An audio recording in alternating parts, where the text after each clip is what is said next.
लघुनि वे समामंतदस पंचच नाडिका त्योदय मुहूर्त प्रहरा यमाश्चत्वार चत्वारो मर्त्याना महनी उभे। इस श्लोक के अनुसार 15 लघु एक दंड के बराबर होती है, 2 दंड एक मुहूर्त के बराबर होती है, 30 मुहूर्तों के मेल से एक अहोरात्र बनते हैं और ह्यूमन बीइंग के एक अहोरात्र में 8 प्रहर होते हैं और सभी प्रहर 3-3 घंटे तक चलती है। और ये जो लघु दंड मुहूर्त अहोरात्रम प्रहर है, ये यूनिट ऑफ टाइम है जो कि हमारे वैदिक टेक्स्ट में यूज किए जाते थे। जैसे पूरे 24 घंटे को एक अहोरात्रम कहते हैं और इसी एक अहोरात्रम में 3-3 घंटे करके 8 प्रहर होते हैं। सुबह के 6 बजे से लेकर शाम के 6 बजे तक दिन का प्रहर कहते हैं, जो कि है पूर्वाह्न 6 बजे से लेकर 9 बजे तक, मध्याह्न 9 बजे से लेकर 12 बजे तक, अपराह्न 12 बजे से लेकर 3 बजे तक और सायकाल 3 बजे से लेकर 6 बजे तक। इसी तरह शाम के 6 बजे से लेकर सुबह के 6 बजे तक रात का प्रहर कहते हैं, जो कि है प्रदोष शाम के 6 बजे से लेकर 9 बजे तक, निशित 9 बजे से लेकर 12 बजे तक, त्रियामा 12 बजे से लेकर 3 बजे तक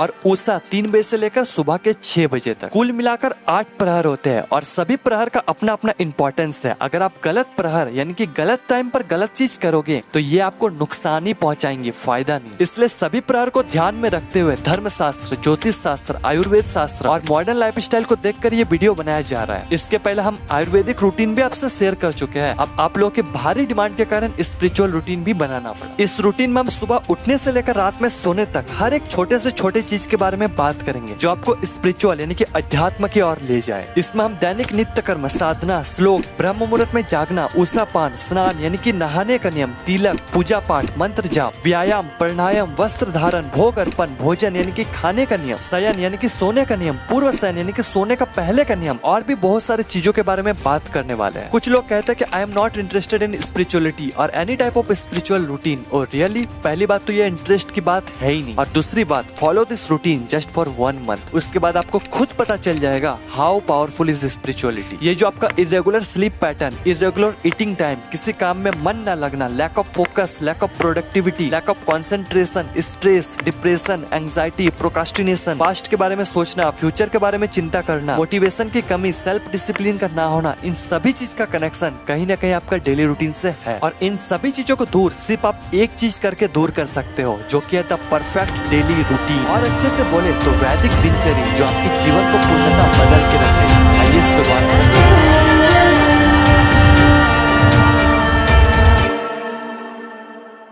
सबसे पहले इस रूटीन को 4 पार्ट में डिवाइड करते हैं। पहला प्रभातचर्या, इसमें हम दिन की शुरुआत करेंगे। दूसरा साधनाचर्या, इसमें हम उन सभी साधनाओं को प्रैक्टिस करेंगे जो हमारी स्पिरिचुअल लाइफ को और स्ट्रांग बनाएगी। तीसरा दिनचर्या, इसमें हम उन सभी चीजों के बारे में बात करेंगे जिससे हमारा पूरा दिन हेल्थी, प्रोडक्टिव और एनर्जेटिक हो। और चौथा रात्रिचर्या, इसमें हम रात के बारे में स्पेशली स्लीप यानी कि नींद के बारे में बात करेंगे। अब इतने सारे चीज को एक वीडियो में बता पाना इम्पॉसिबल तो नहीं, बता सकते हैं, लेकिन इससे होगा कि इतने सारे चीज को देख कर ही आप डर जाओगे, करना तो दूर की बात है। इसलिए इसे हम 4 पार्ट में डिवाइड कर रहे हैं। इस वीडियो में प्रभातचर्या के बारे में बात करेंगे, फिर पार्ट 2 में साधनाचर्या, तीसरा दिनचर्या और चौथा रात्रिचर्या। इस वीडियो में हम संपूर्ण प्रभातचर्या के बारे में बात करेंगे। मैं हर चीज को करने में कितना समय लगेगा ये भी बताऊंगा, साथ ही हम एग्जाम्पल के लिए खुद से रूटीन भी बनाएंगे जिसे देखकर आप फॉलो कर सकते हो। शुरुआत करते हैं सुबह उठने से कि एक्चुअल में हमें उठना कब चाहिए। अगर प्रहर की बात करें तो उषा प्रहर में, अगर मुहूर्त की बात करें तो ब्रह्म मुहूर्त में और अगर समय की बात करें तो 3 बजे से लेकर 6 बजे तक हमें उठ जाना चाहिए। अब ऐसा क्यों? एज वी ऑल नो हमारा बॉडी पंच महाभूत यानी कि पृथ्वी, जल, वायु, आकाश और अग्नि के मेल से बना हुआ है और इन्हीं पंच तत्वों के आपस के मेल से हमारी बॉडी के 3 मुख्य दोषा का निर्माण होता है। जब वायु और आकाश का मेल होता है तब वात दोष का निर्माण होता है। वात दोष हमारी बॉडी में मूवमेंट की कार्य करती है। ये 2 बजे से लेकर 6 बजे दिन रात दोनों टाइम सबसे ज्यादा डोमिनेंट रहता है। जब जल और अग्नि का मेल होता है तब पित्त दोष का निर्माण होता है। पित्त दोष हमारी बॉडी में एनर्जी देने का कार्य करती है। ये 10 बजे से लेकर 2 बजे के बीच डोमिनेंट रहता है। और जब जल और पृथ्वी का मेल होता है तब कफ दोष का निर्माण होता है। कफ दोष हमारे बॉडी में लुब्रिकेशन का कार्य करती है। ये 6 बजे से लेकर 10 बजे के बीच डोमिनेंट रहता है। अकॉर्डिंग टू आयुर्वेदा जब हमारे बॉडी में सबसे ज्यादा कफ दोष डोमिनेंट होता है तब हमें सो जाना चाहिए यानी कि 9-10 बजे के बीच। और जब हमारे बॉडी में सबसे ज्यादा वात दोष डोमिनेंट होता है तब हमें उठ जाना चाहिए यानी कि 4 से 6 बजे के बीच। और इसी दौरान ब्रह्म मुहूर्त की स्टार्टिंग होती है, इसलिए शास्त्रों में ब्रह्म मुहूर्त में उठने की सलाह दी जाती है। अगर आपको ब्रह्म मुहूर्त के एग्जैक्ट टाइम कैलकुलेट करना है तो सिंपली आपको कोई भी सर्च इंजन पर सर्च करना है sunrise time in your location. जैसे मैं सर्च करता हूँ सनराइज टाइम इन नैनीताल, तो जो भी सनराइज का टाइम है उससे 1 आवर 36 मिनट सब्ट्रैक्ट कर देना है। जो भी टाइम आया वही ब्रह्म मुहूर्त की स्टार्टिंग का टाइम। अब सबसे बड़ा चैलेंज हमारे सामने यह आता कि हम ब्रह्म मुहूर्त में उठ तो जाते हैं पर हमें समझ ही नहीं आता कि उसके बाद करे क्या। तो आज हम उसी के बारे में बात करेंगे कि ब्रह्म मुहूर्त में जागने के बाद हमें क्या करना चाहिए। इन माय केस ब्रह्म मुहूर्त की स्टार्टिंग इस टाइम होता है और अगर आप रेगुलर बेसिस पर प्रैक्टिस करते हो ब्रह्म मुहूर्त में जागने की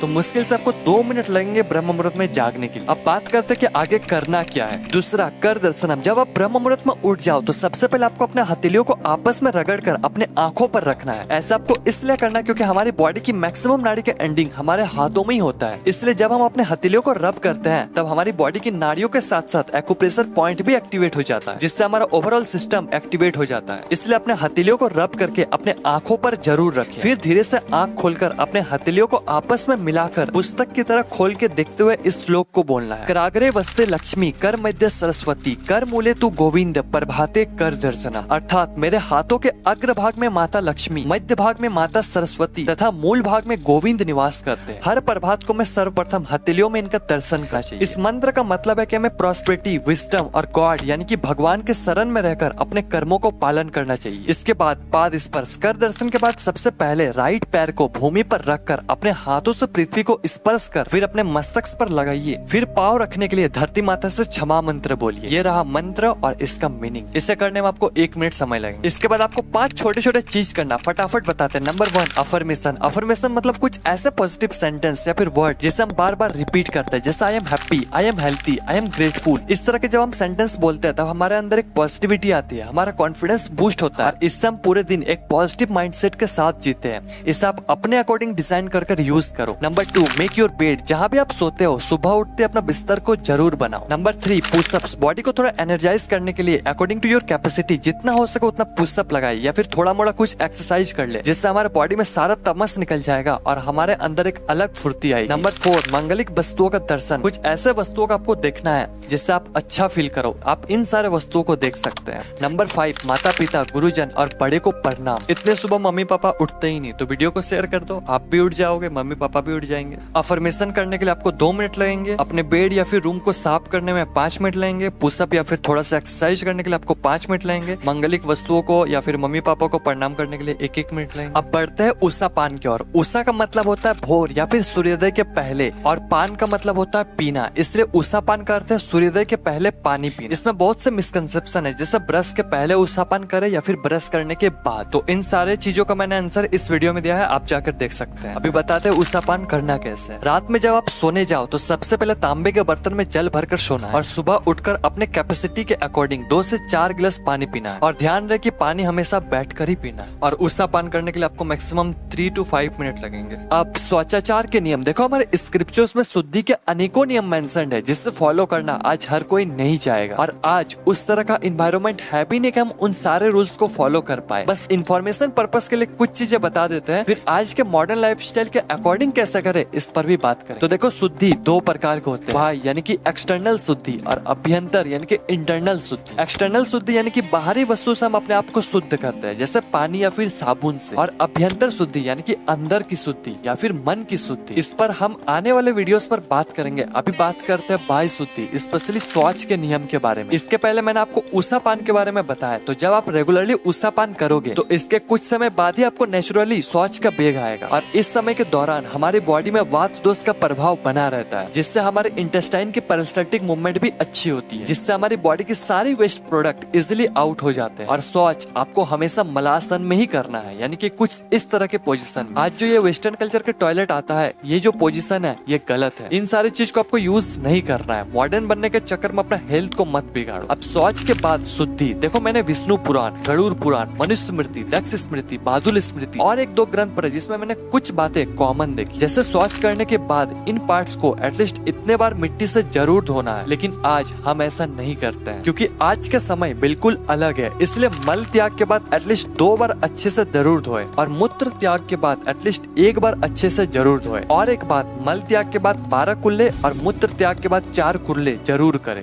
दंत धावन यानी कि टीथ क्लीनिंग। अब देखो, सुबह सुबह हम इतना मॉडर्न बनते हैं, मतलब वेस्टर्न कल्चर के जो टॉयलेट है उसे यूज करके हमारा मॉडर्निटी खत्म नहीं होता। अब हम लोग दांत दांतों के सफाई के लिए प्लास्टिक ब्रश, अभी तो इलेक्ट्रॉनिक ब्रश भी आ गए। और क्या कहते हैं, केमिकल पेस्ट, सॉरी टूथपेस्ट का यूज करते हैं। 100 ग्राम का 50 रुपया यानी कि 500 रुपया किलो का टूथपेस्ट। चलो ये भी ठीक है। माय क्वेश्चन इज, इतने महंगे टूथपेस्ट यूज करने के बावजूद भी टीथ यानी कि दांतों से रिलेटेड इतने समस्या क्यों आ रही है? आप जिस भी ब्रांड का टूथपेस्ट यूज करते हो उसके इंग्रेडिएंट्स लिस्ट निकालकर एक एक इंग्रेडिएंट्स को अच्छे से रिसर्च करो, फिर आपको पता चलेगा कि टूथपेस्ट है या फिर केमिकल पेस्ट। ये सब बंद करके दतवन का इस्तेमाल में लाओ। दतवन के लिए आप इन सारी चीज को यूज कर सकते हो। दतवन कैसे करना ये रहा।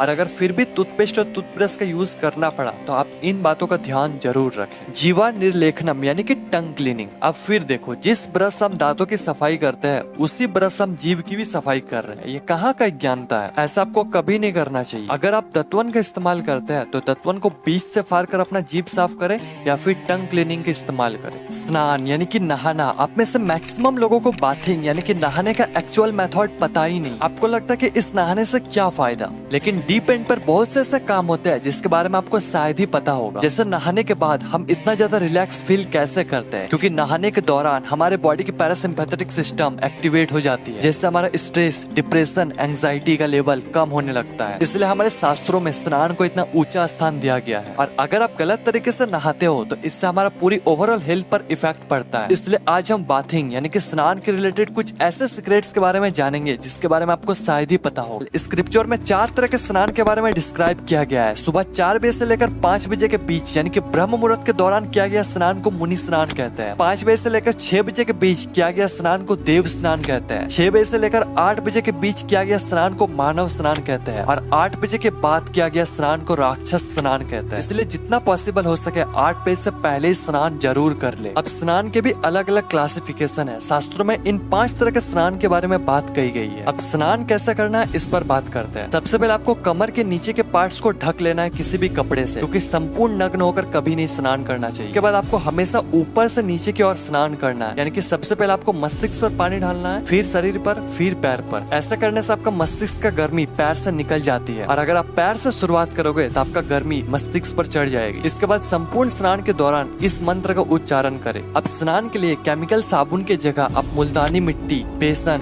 मिल्क, कर्ड का इस्तेमाल कर सकते हो। ये केमिकल साबुनों से सस्ती आती है, ना कि महंगी। तो आप इन सारी चीज को इस्तेमाल जरूर कर सकते हैं। अब स्नान के कुछ इंपॉर्टेंट रूल, इसे आप स्टॉप करके एक बार ही जरूर पढ़ें। आज के लिए बस इतना ही।